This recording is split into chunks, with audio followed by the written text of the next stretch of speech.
Well, thanks everybody for joining us today. I prefer that this be in person, but such is the world today. And maybe next year we can all get together in a nice venue somewhere in the US and do this in person. But today I wanted to spend some time talking a little bit about how the intelligence and analytics are changing to keep pace with what modern businesses require today. And I want to talk about the methodology that we call continuous intelligence that is really becoming a new business intelligence for the enterprise. But before I do that, I'm going to zoom out a little bit and talk a little bit about a more broad trend that I think we are going through right now. Digital transformation has been a business imperative for the last decade, certainly. But the trend of transforming traditional business models into digital business models has been going on for about 25 years, really since the advent of the World Wide Web. And as companies transform into digital businesses, they are having to change their processes, technologies, tools, acquire new skills, and so on. And really what digital transformation is, and it's sometimes called the analytics, the information age, the analytics economy, is the fourth stage of the Industrial Revolution. If you think back at sort of the steam engine, and then the automated production line, and then the introduction of the computing power to manufacturing and supply chain processes, we are now transforming our businesses, transforming the industry into essentially a digital experience industry. So this has been going on for 25 years, and it's probably going to be going on for another couple of decades as we go through the stage. But people forget that. I had an argument with a reporter not too long ago where she said to me, hey, why do companies continue to be talking about digital transformation? This is a fad. And I was like, no, really it isn't. It is a fundamental stage of how we are doing business today. And we are nowhere near done. But when companies go through digital transformation, a few fundamental things happen. But the biggest fundamental change that companies go through is that companies become software companies. Long gone are the days when buying off-the-shelf software, ERP systems, or supply chain systems, or CRM systems from vendors is sufficient to differentiate your business, right? When you go to digital, you're fundamentally transforming how you do business, which means that in order to transform yourself in doing business better than your competitors, you must innovate differently. You must write your own software that is finely tuned and adapted to your own business model in order to differentiate. And if you think back and look at sort of the recs that you are now having in your own companies, you will probably see that your businesses are hiring a lot of engineers, a lot of software developers, that those acquisitions have words like Kubernetes and cloud and AWS and microservices and all kinds of things like that, which is an indication that we are all building software businesses inside of our vertical industries, no matter what that vertical industry might be. So as we go through this transformation, a few fundamental things have to change to actually do this effectively. I'm going to talk about three, which I think are fundamental and important for us to understand, which then impact the intelligence that we need to apply to our business as we try to sort of transform into a digital enterprise and do that effectively. The first transformation that we go through is the software lifecycle transformation. The software lifecycle transformation is going from a traditional waterfall software development methodology, which was developed for the previous stage of industrial revolution, where software needed to change relatively infrequently. It was built and designed to run for a while, where it was impacting slow-moving processes like changes in supply chain or manufacturing and things like that. And we're now shifting and transforming that into agile software development and its derivative, things like DevOps, DevSecOps, that support a far more iterative and rapid evolution of that software. Because the software is no longer a means to an end. It is actually the product, because digital experience is actually the product. It is not a means of delivering a product. And as we transform our products and our digital experiences, we need to innovate faster. And an agile software development methodology enables us to iterate, get feedback, improve, and essentially innovate much faster. The second change that we're going through is the environment within which this software that we build as a digital company runs in. The environment used to be, we are running inside of private hybrid clouds or data centers on premise. And we're now moving to the cloud, to public cloud, where we are running majority of our software today. What's interesting about this, it's not really driven by cost savings, which is often thought of as being the primary reason for cloud transformation.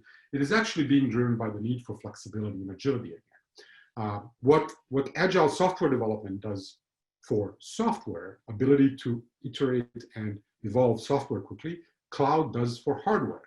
Because in the cloud, you are able to acquire the technology that you need to run your software on and lease it for very short periods of time, optimize, improve, versus being stuck and depreciating a set of physical assets that you bought in a physical data center and depreciating those for 3 years and essentially having to use them the best way that you can.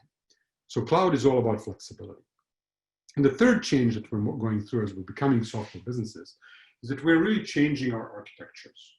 Architectures are now moving from what is commonly known client-server or 3-tier architecture, which was designed again for the old world of software, which was designed to run on physical servers, large boxes, creating monolithic stacks where you have to compromise on what you can run on those servers. You couldn't run 5 databases. You all have to settle and pick one and all use that.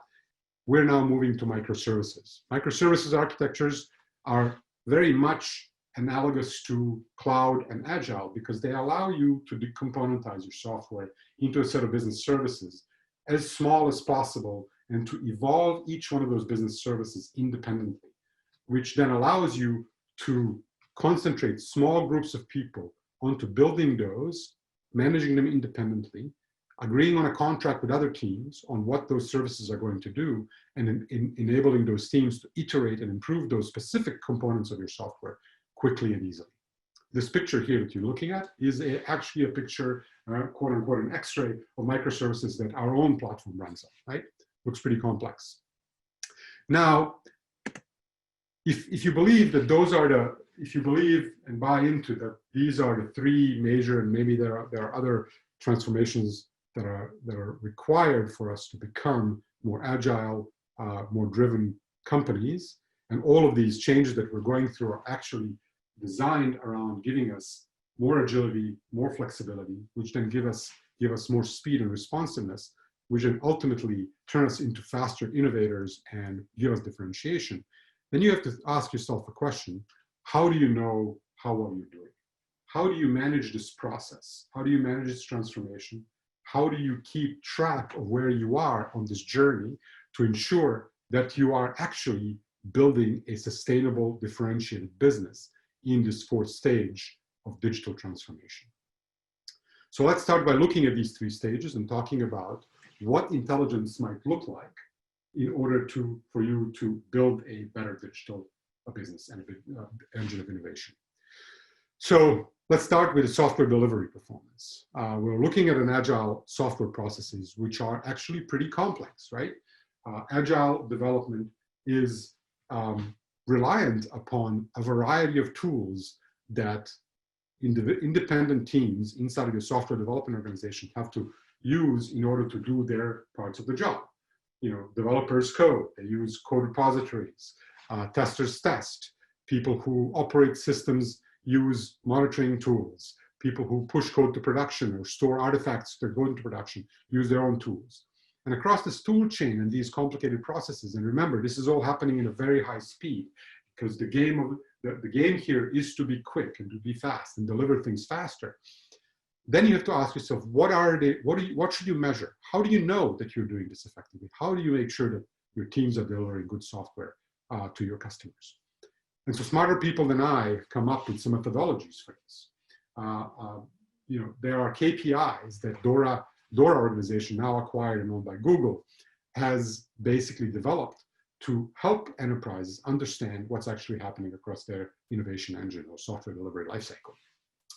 There are measurements, the key KPIs for agility, which are at the bottom of the screen, called deployment frequency, which basically just says how often do you deploy to production, and more often is better.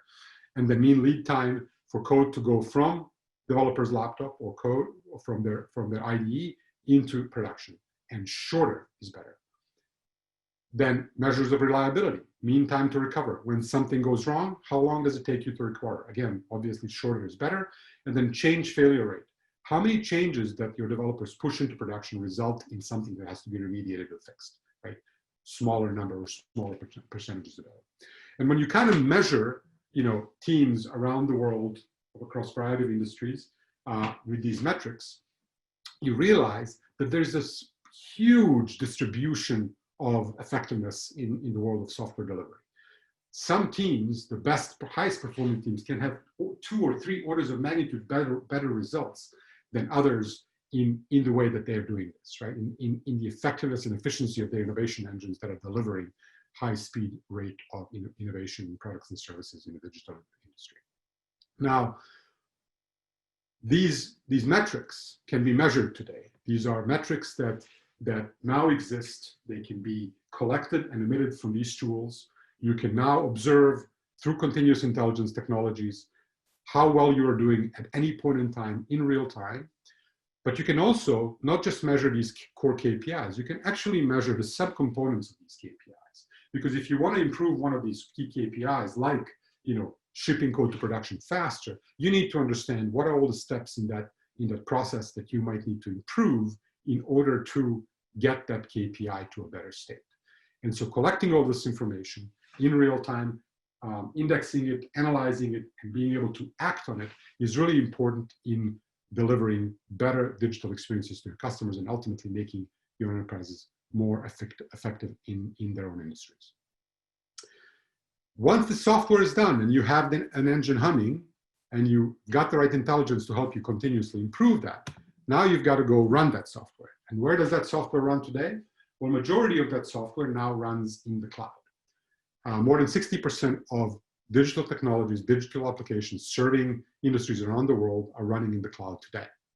And more than that, based on our own data, and we perform continuous intelligence on our own data because we serve digital companies and help them manage their digital applications, we found that in the last 12 months, that the single fastest growing customer segment for us has been multi-cloud customers, meaning enterprises who are running their production applications in the cloud, in multi-cloud, and monitoring and managing those applications in real time.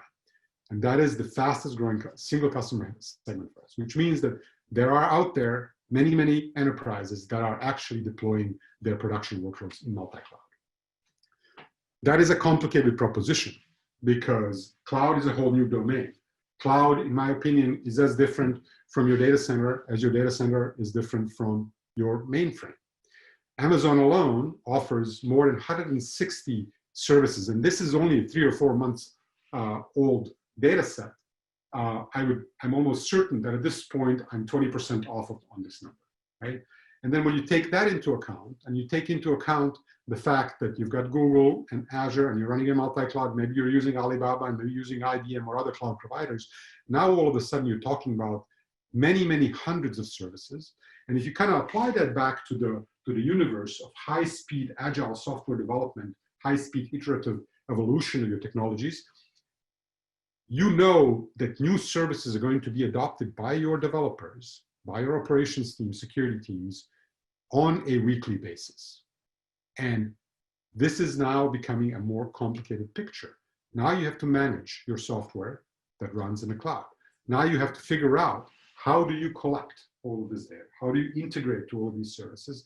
How do you tap into real-time streams of data to help you, not just help your teams operate your applications, not just help them leverage these technologies in a secure way to ensure that you're preserving data privacy, that you're compliant with your industry regulation, that you're not leaking customer data out there, but also to enable your teams, finance team, ops teams, to actually optimize the usage of these, right? Because it's really easy to forget about a bunch of deployed hosts in the cloud if you don't even know that they're running. So you want to be very efficient with how you leverage cloud technologies. And for that, you need a different type of technology, different type of methodology. The old school tools that were evolved in a data center that were used to manage your farms of virtual machines and servers and hosts simply don't work anymore, right? And new types of technologies are required, which now exist that can help you tap into these data streams, analyze them, and perform analytics that helps you run your infrastructure for your software better. And last transformation we talked about is microservices. Microservices are great, right? Because they let you build atomic software that is loosely coupled, that allows you to scale better, that helps you manage this software in a much more independent, iterative way. They're much easier to maintain. They help you reduce failures and outages and things like that. However, as microservices are developed, what happens in microservices over time, the component size shrinks dramatically. But the computing power that those components use, when we shifted from mainframe to three-tier server, component size shrank. When we shifted from three-tier to service-oriented architectures, the component size shrank. And now we are talking about component sizes that are much smaller, which now says that there are many more components to manage, which makes it more complex. And most microservices today run on containers, right? Those containers, things like Docker and others, are managed by, container operating system or data center operating system. Things like Kubernetes, whether that be Kubernetes, that you run yourself, or cloud hosted or managed Kubernetes services. But what's interesting about containers and how they differ from traditional environments like virtual machines is that more than 50% of containers have a lifespan of less than 30 minutes. Think about that. Think about a lifespan of a physical server or a mainframe that can be going on for decades, physical server for years, virtual machines for who knows how long. Now we're talking about things that live for a few seconds or a few minutes, which then again, when you get into the world of making sure that you're performing the right set of analytics on those applications that you are now running and evolving really quickly, that are leveraging these types of architectures, it means that you have to, when you compare the number of discrete endpoints and nodes that you need to manage, that number over, say, 30 days has jumped 2 orders of magnitude. Instead of managing a few hundred servers, you're now having to manage many tens of thousands or hundreds of thousands of endpoints and containers and things like that.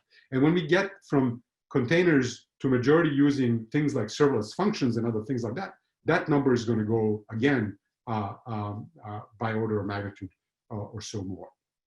So you need a different type of technology, different type of intelligence that allows you to keep track of all of these discrete components that can capture all of that telemetry, enable you to perform analytics on that telemetry, to understand, hey, what is actually happening to my application?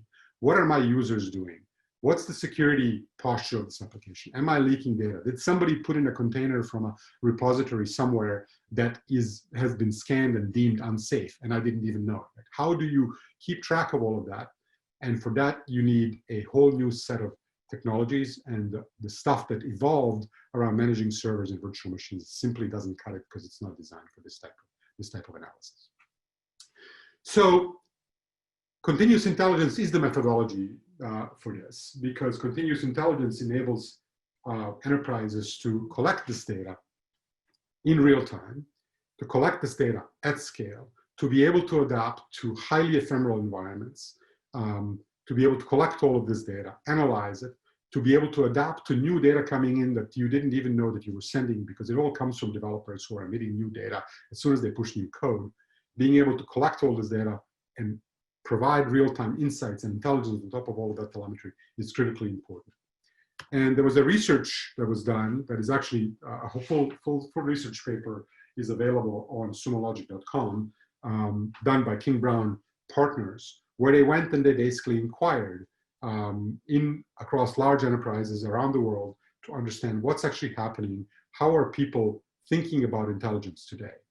And this is just one example of companies and executives who are essentially assigning a lot more weight today to technologies like continuous intelligence that is becoming a really critical factor in them being able to run their business, particularly their digital business, because digital moves at the speed that the continuous intelligence type of technology is required for in order to understand what's actually happening so you can adapt, learn, and improve that business. So if you're interested in more of this, please go to our website and download the report. So I want to take a quick kind of dive back into what's happening now. So as I said earlier, we perform all kinds of continuous intelligence on our own data. We happen to be very lucky. We are a continuous intelligence company and have a platform that allows us to do that. And we ran some analysis. I actually did this analysis just over the last couple of weeks to understand, hey, what was the impact on industries around the world as the COVID pandemic hit?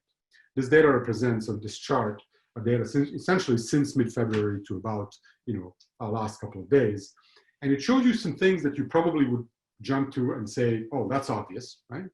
The growth rate across these industries in these last just 3 months, when you look at the industries that have shrunk in terms of the data volumes they're emitting, which indicates the level of traffic they're getting on their digital services, has shrunk quite dramatically, right? Industries that depend on physical contact, physical access between humans, things like hospitality, we don't travel anymore, transportation, logistics, we're not shipping things, professional services, education, real estate, all things that have shrunk and you would have expected it.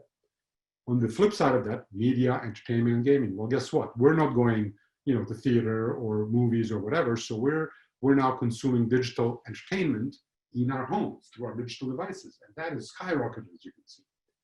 But then you might ask yourself, well, let's look at some other things like retail. Wouldn't retail have suffered, right, and shrunk because we are not actually shopping?